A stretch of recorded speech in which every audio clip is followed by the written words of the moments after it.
The government shutdown ends for now, but what was its impact and cost in San Diego and across the nation?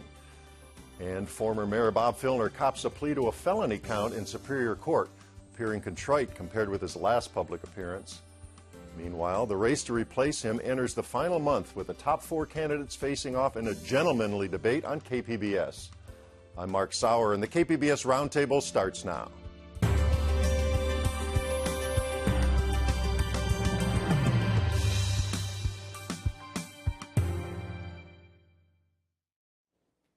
Welcome. It's Friday, October 18th. I'm Mark Sauer. And joining me today at the KPBS Roundtable are Tony Perry, San Diego Bureau Chief for the Los Angeles Times, reporter Dean Calbreth of the San Diego Daily Transcript, and KPBS investigative reporter Amitha Sharma. For 16 days, much of the federal government was shut down. A vocal, determined minority among Republicans in Congress triggered the crisis and brought the nation to the brink of default. That drew heavy criticism from mainstream members of their own party, like Senator John McCain. The shutdown finally ended this week with a short-term deal that opened the government and avoided a default on bills already rung up by Congress, an event most economists said would have been catastrophic. Dean, let's start with the impact of the shutdown and what it had here on the people in San Diego. Well, in San Diego, there were about 33,000 federal employees that were let go for briefly turned out. And those employees are going to start getting their paychecks and everything. But in the meantime, they have had to postpone payments on their bills. They've had to, they've already had their paychecks cut through the sequester. They've already been on furlough, monthly furloughs. And now it's making them live more paycheck to paycheck. So they're not able to go to the restaurants that they would like to go to, not able to shop the way that they would normally. And this has an impact not only on their wallets, but also on the surrounding businesses. Right. There's a ripple effect, right? I mean, Right. It's other folks who depend, as you mentioned, restaurants and other people, small businesses that depend on the business of these folks, plus contracts from the government, et cetera. Absolutely. And federal contractors, they had no surety of when this was going to end. So they had to maybe slow down or postpone something that they were planning on doing. Mm-hmm. So it did have all these rippling effects. And it's not over yet. When these people come back to work, they have to reschedule projects that had already been scheduled. They are doing work that they could have been doing 2 weeks ago. And in the meantime, we're paying for them essentially to have had a 2-week vacation. Mm-hmm. Right. We're paying that money to have them not working. Mm-hmm. And they've been collecting unemployment, which they deserved because they didn't have any idea of when this was going to end. Now, Standard & Poor's, I wanted to quote this. This has been reported across the country today. They estimate the shutdown cost the economy overall $24 billion and will shave 0.6% off the fourth quarter growth in the economy. So what was gained by anyone in all of this? Well, it brought Tony? to the fore the issue of whether the Affordable Care Act is going to be a good thing or is it going to bite us all in the rear end when it kicks in. Mm-hmm. That was, of course, the reason the Tea Partyites and Senator Cruz took this stand. So it's now something that's being more debated than it would have been otherwise. But you're right, it didn't really achieve its goal, but at least put that goal on those things we've got to discuss. Well, it also, if you're also canceled my air show at Miramar. That's right. I'm still torqued about But there were that. lost business deals. Consumer confidence was hurt. There was a price that was paid. Research was disrupted. And there's damage to the U.S. credibility, right? Well, most importantly, it did absolutely nothing to the Affordable Care Act. This was, it did nothing. The Affordable Care Act is not part of the federal budget. It's operated by states. And so it had its rollout at the very time that these federal workers were being laid off. It has been active. It's one of the few things that have been active, and this did absolutely nothing to change that. Well, it raised the profile of it as a state issue and a federal issue. Mm-hmm. The profile's been out there for years. That's true. Right, and because it was just about to start, the profile was going to be raised anyway. Plus, if the Republicans were trying to score points, had they kept quiet about this because of all the computer flub-ups, this might have damaged, the launching of the Affordable Care Act even more than it was. Also canceled the centennial at the Cabrillo National Monument. That's right. And now the monument is open, and thank goodness, because we have out-of-town guests. And as required of San Diegans, we're taking them to the Cabrillo National Monument this weekend for that gorgeous view. The All shutdown of the politics is national... personal. Well, the shutdown of the true. national parks, I think, was one of the more egregious things. And, of course, the shutdown of the World War II Memorial in Washington was headlines everywhere. So as a tactical move, stupid. Yeah. As a policy move, didn't accomplish much. Didn't accomplish anything. It made the Federal Health Care Act more popular. And there was vast unpopularity, even among people who didn't support the act, who had qualms with the act, vast unpopularity for the idea of shutting down government to oppose it. Well, speaking of Obamacare here, we do have a clip of President Obama, on Thursday morning after the shutdown finally was resolved. And let's listen to what the president said. We hear some members who pushed for the shutdown say they were doing it to save the American economy. But nothing has done more to undermine our economy these past 3 years than the kind of tactics that create these manufactured crises. So he seems frustrated, angry. Who's he angry with? Does he seem a winner in all this, or is he genuinely frustrated politically?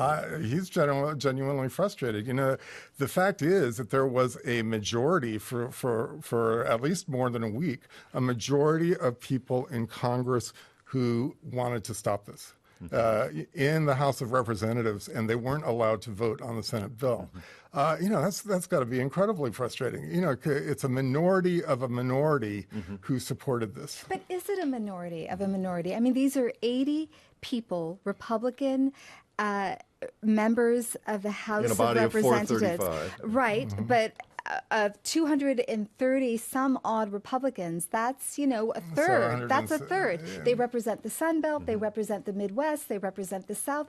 Are they truly a minority, or are the people who are considered moderates from within the Republican Party minorities?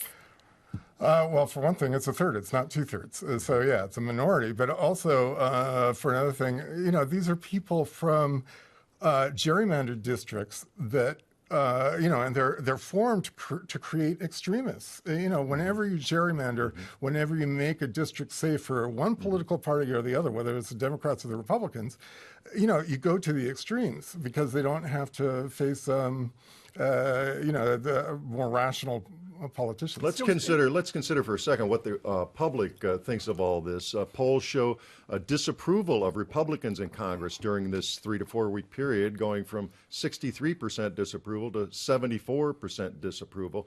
Democrats and President Obama hung pretty even in that. So I think it's pretty clear that the Republicans kind of took it in the shorts on this one. Be interesting to see if anybody loses their seats. I mean, a generic poll, okay, but what about your congressman? I thought it was interesting in San Diego, Carl DeMaio, former council member running against, for the GOP nomination, liked to run against Scott Peters. He was very careful. He usually is of the fairly conservative viewpoint, but he was a pox on all your houses in his rhetoric. He didn't see, I think, a political advantage to cheerleading the shutdown of So the an federal established- How could anyone see a was also political a- advantage? Well, in certain districts, probably so. So an establishment Republican in DeMaio's case, not a Tea Party member? Indeed. Well, And what was Darrell Issa interesting, voted Darrell against. Issa, who has been leading the charge A against flamethrower, Obama. Yeah, He voted he's for been- it. He But voted now- for it. But Duncan Hunter Duncan did Hunter, not. yeah. Yes. Well, he's off in East County. That's the thing about these districts that cater to the extremes, and that's not no longer a gerrymandered district, but it is still a very conservative district. So what happens going forward now? What do the Republicans do? I don't know. Keep your Rolodex ready. Same stories we get to do. January and February. You know, the whole popularity of Congress is at 5% now. You know, John Hemorrhoids McCain. have a higher Yeah, John McCain was saying this is our staffs and our families. You know, it's terrible. Right. Well, and we will see, because 2014, of course, the entire House of Representatives is up for re-election, as they are every 2 years, and we've got a number of senators, Republican senators, in tough battles too, and not the case in California, of course, but nationally. Some of these folks, of course, are worried about the attacks from the right, the Tea Partying in the primary. That's a tongue twister I created, but so what do we see? We've got Groundhog Day is about when this thing comes due, quite appropriate in February. Are we going to relive it again, or is there a lesson learned here? I really hope that those, that the non-80 Tea Partyists will be able to, get the word out to Boehner. Listen, we got to move this thing forward. Does Boehner, has a challenger emerged to Boehner? I can't imagine him staying there for very long. The Tea Partyists hate him. They think that he's just, trying to cater to them to keep his power. The conservatives hate him because they think he's a wuss. I don't. One of the comments that I thought was really neat was when David Brooks said, this inability of the party to discipline its members stems from the death of earmarks. In other words, you can't just put goodies in. Right. Thank you, Duke Cunningham. And that's really an interesting idea that you can't put earmarks in, and they're kind of duplicitous in their own way. And therefore, the right wing says, who are you? Well, all right, we're going to have to give you the last word on that one and shift to a little more local on the political scene here. A significant chapter in the sordid Bob Filner case closed this week. The former mayor pleaded guilty to a pair of misdemeanors and one felony count arising from unwanted sexual advances toward a number of women. Filner resigned in August, triggering a special election to replace him. Now he's back in the news, newly chastened. Mitha, you were in the courtroom on Tuesday. Put us there. What was that like? What did Bob Filner appear like? We haven't seen him in public since end of August when he resigned. Well, he's definitely lost weight. He looked a little gaunt in the face. He walked in. He sat in between his two attorneys. He looked very somber, very serious initially, and then he turned around to the people in the gallery and flashed them the Filner grin that we're all so familiar with. The carnivorous grin. and right after that, then he started talking animatedly with his attorneys. A very serious moment came when the judge started outlining the specific allegations and charges. One, a felony false imprisonment, two misdemeanor battery charges against him. Started talking about the circumstances involving each charge and asked him, is this true? He said yes. I think the most poignant moment came after the court proceeding when his attorney, Jerry Coughlin, stood and basically read a statement on behalf of Filner. Now, we all covered former Congressman Randy Duke Cunningham, who, after he pleaded guilty, he faced the music, he faced the cameras, he faced the reporters, he tearfully apologized. Hang on to that thought before we get to that. Filner didn't say much, but as you say, his attorney Coughlin did. We have a clip. We're gonna listen to see exactly what his attorney had to say. I think he's a much more humbled man, in my own personal view, from the first time I met him early in this. I think this is to start out with something that he did not realize was as bad as it was perceived by other people, and the rehabilitation. He's got ongoing counseling going on. Having to go through this process, I don't think any one of you ever want to enter a guilty plea in a court. And if I could just say one thing, how bad it must have been. Jerry Coughlin, who's a well-known criminal defense attorney in town, how bad the charges must have been, how bad the accusations must have been against Filner, that Filner pleaded guilty, and how bad it must have been that Filner did not stand before the cameras Filner couldn't afterward. go through a trial. I mean, and hang on to a shred of dignity or a chance that somebody will remember his other 30 years of public service. I mean, the details that would have come out would have seemed so unseemly and dreadful and disgusting. And if he'd had a defense attorney, they'd have had to rip into the women. That happens at these things. Even if he was found not guilty, he'd have had to crawl out of the courtroom. Why did he go to Jerry Coughlin? Because he's the best in town when you're a public official and you get caught or you get chased by the federal government. Interesting thing that Jerry said early on, he quoted him as saying, he said, this is the man who's had an illustrious career starting as a freedom writer. That's Bob. It all begins with being a freedom writer in the segregated South. That's where he learned his politics. That was his great claim to fame.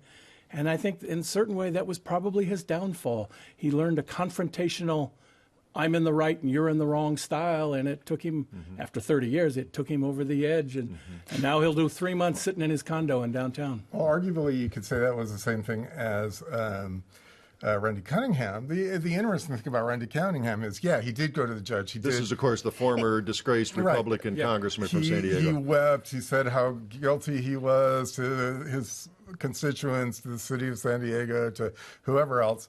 And then as he was going, out the room, past the bailiff, according to what we heard, he turned to the bailiff and he said, they got this all wrong.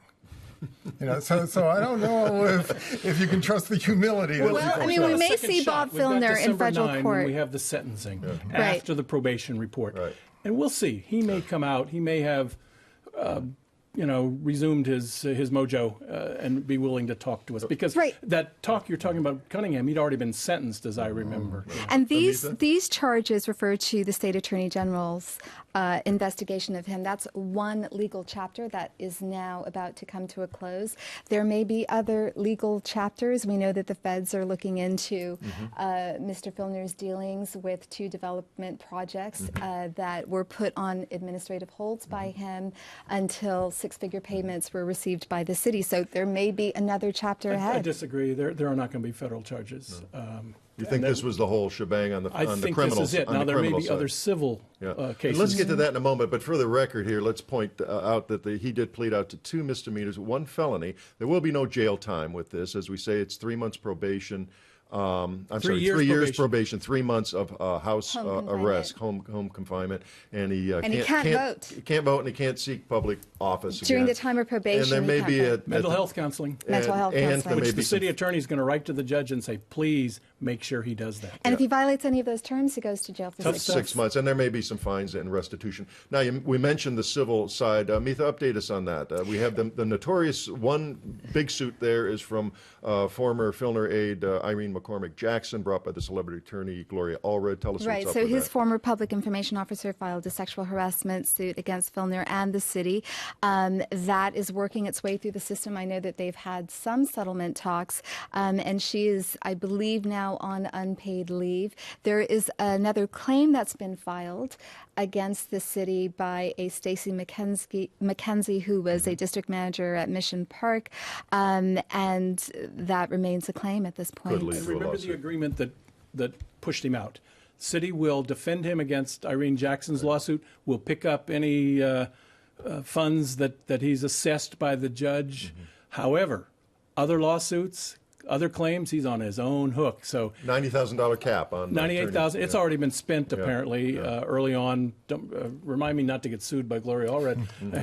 It's expensive, but there could be other suits. I don't think there's going to be federal. I just don't think so. But I think there will be other civil, and they're going to be expensive. Now, this came about on the criminal side from this hotline that was set up, and they reported this week, the sheriff reported he had 200 calls. 90 of them were serious enough that they went out. At one point, they had 5 detectives working on this. A lot of people came forward. That's a lot of calls. And granted, a lot of them may have been crank calls, but 90, they went back and said, we want to talk to you. I think they took the best quote-unquote prosecutorial 3, March, April, and May. So they showed a progression. They showed different kinds of conduct. Recent behavior, There was no way in this world he could go through a trial on that.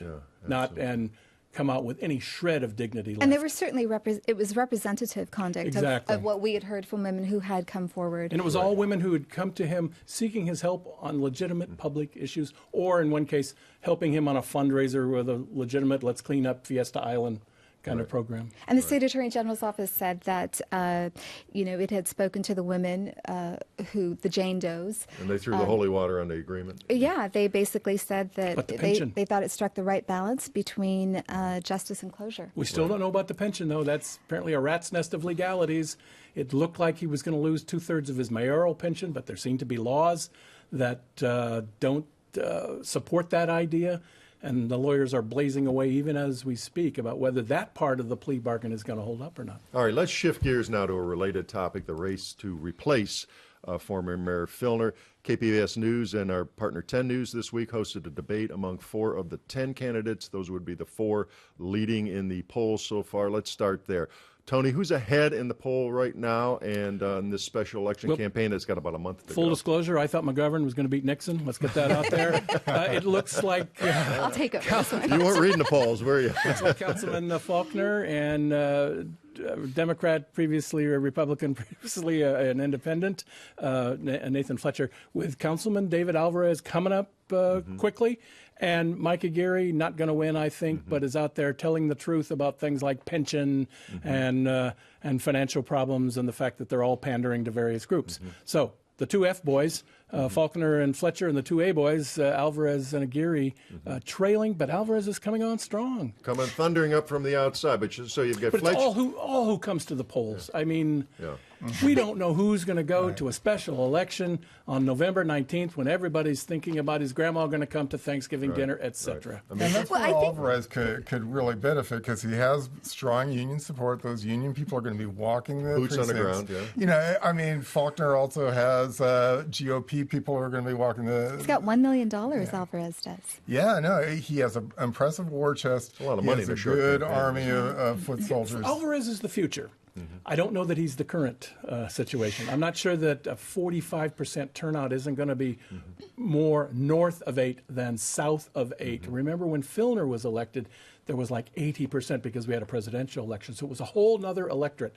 This will, I think, be a throwback to the old electorate, which was Republican Well, leaning. I think what's really interesting is that despite the Democratic Party's endorsement, Alvarez didn't get that much of a bump in the polls, at least. I mean, it's like 5%, but Fletcher didn't get it, and he got a 9% bump among Democrats. I think endorsements are, you've got to have them to show that you're serious and other people think you're serious. Once you got them, you kind of check that box off, and now what? The endorsements aren't resonating with voters. I mean, the Democratic stalwarts, the Republican stalwarts still see Fletcher as a political opportunist, a man who lacks convictions, but that's not resonating with voters. I agree. This is not a party-oriented electorate. Now, we talked a few weeks ago on this program about the Republicans coalescing. Tony, you had a story about that, and they got Mr. Faulkner as the lone one on the Republican side against a relative field on the Democratic side. That works pretty well in the primary. What happens if, as polls show, Mr. Fletcher and Mr. Faulkner wind up in the general? All of a sudden, there's nobody to fault to Mr. Faulkner, it would seem. The folks backing other Democrats, they may hold their nose, but they would go to the Democrat Fletcher. Well, I think if you look, the long history of these mayoral elections go towards that person seen as the more moderate and the more temperate in their personality. And I think in that case, Faulkner may be a better bet. I don't know. A lot of it depends on the ground game. In other words, how many people are going to be out there, going door to door, please vote for my candidate, and how about the TV commercials and the Alvarez commercials? Alvarez I like has been very out there, much. and he's been out there for a couple of weeks. So, now. Amitha, if as this scenario we're talking about in the general, would the labor shift the ground game, and would that help Fletcher, the Democrat, then? Well, he already has some labor backing right now. I mean, he's got the firefighters. The police officers yesterday. And he's got the Will they police go door to officers door? union. Will they put some shoe leather I think the behind police it? officers They will. will. But it's I mean, God bless them. They're a labor union. They're worried, and as they should be, about wages, benefits, pensions. Job security. That's a little different. We all respect them, but that's a little different than the issues involving what it's like to patrol Tierra Santa midnight to 8 a.m., right? I mean, so I'm not sure a labor union, even of people we respect a great deal, our police officers, swings that many votes, frankly. I wonder how much we're discounting south of the 8 because, this is the first opportunity. Let's define those terms for a second. We say north of the 8 and south of the 8. We're talking about maybe middle, lower class working folks south of the 8, more affluent areas north and of the 8. And also heavily Hispanic. And I'm wondering the first opportunity to elect a Hispanic mayor. I'm wondering if that could end up bringing more people to the polls. Interesting that Juan Vargas has not gone for Alvarez. What's that all about? It'd be interesting to see whether Todd Gloria goes for Alvarez, Fletcher, or stays neutral. Of course, Donna Fry, who started this whole thing, and with Filner's demise, went for David Alvarez, the real progressive. We've got some stories to write and broadcast in the next few weeks. No, I mean, the question is, Alvarez has a lot of backing among blacks and Latinos, but will they vote? Will they vote? What do you make of Alvarez's temperament? Even-handed. Even-handed? Yeah. You were telling us a little earlier before we got on the air that I haven't spent that much time with him. I have watched him. He seems to have a kind of resentment towards what he has seen in the city. Downtown redevelopment, for example, Jerry Sanders' administration, for example. Well, would his supporters see that as, fighting for the working man, standing up against the big moneyed interests? Again, that may be south of 8, north of 8. That may go well in one area, but how's that going to sing in La Jolla and Rancho Bernardo and Point Loma? I don't know. I mean, I have heard some voters say that they worry that Alvarez is only going to represent the interests of minorities. I mean, I don't know if that's spoken in polite conversation, but some people have said that. I don't know how far that sticks to him. Let's talk about Mike Aguirre for one moment here. In the KPBS debate, he made several self-deprecating jokes. It doesn't seem he has a realistic chance here to get into the mayor's office, but is this kind of the let's rehabilitate Mike tour, show I'm a really nice guy and reasonable and I still know some stuff? I mean, the Mike definer is former city attorney, and that's certainly true. We tend to forget he also ran 6 other times for other offices. Right, so Mike right. has been around a while, made kind of a bollocks of the city attorney's office. I think even he would admit that. But he is, I don't think, going to win. I don't think he thinks he's going to win. Oh, maybe he does. But he's saying things no one else will say. At your KPBS pension, he said, and he has a lot of that knowledge. Pension, you folks won't talk about it. Exactly. This is his opportunity to put those issues, which he sees as very important, It's which either are this or important. leave comments beneath Union Tribune stories on their blog. I mean, suddenly, for 6 weeks, he's a major figure in big-time news stories, and he's got his issues. But and he's saying things none of the rest of them will say. You've interviewed him many times. We're going to give you the last word. He's a smart guy. He's a very smart guy. Some people say he's smart like a fox. I mean, they may disagree with how he conveys his message, but he's very knowledgeable. He's very hardworking. As he said, he brought the whole city together. Unfortunately, he brought them together against him. That was self-deprecating. one of those great jokes. All right, that wraps up another week of stories at the KPBS Roundtable. I'd like to thank my guests, Amit Sharma of KPBS News, Tony Perry of the Los Angeles Times, and Dean Calberth of the San Diego Daily Transcript. A reminder, all of the stories we discussed today are available on our website, kpbs.org. I'm Mark Sauer, Senior News Editor at KPBS. Thanks for joining us today on the Roundtable.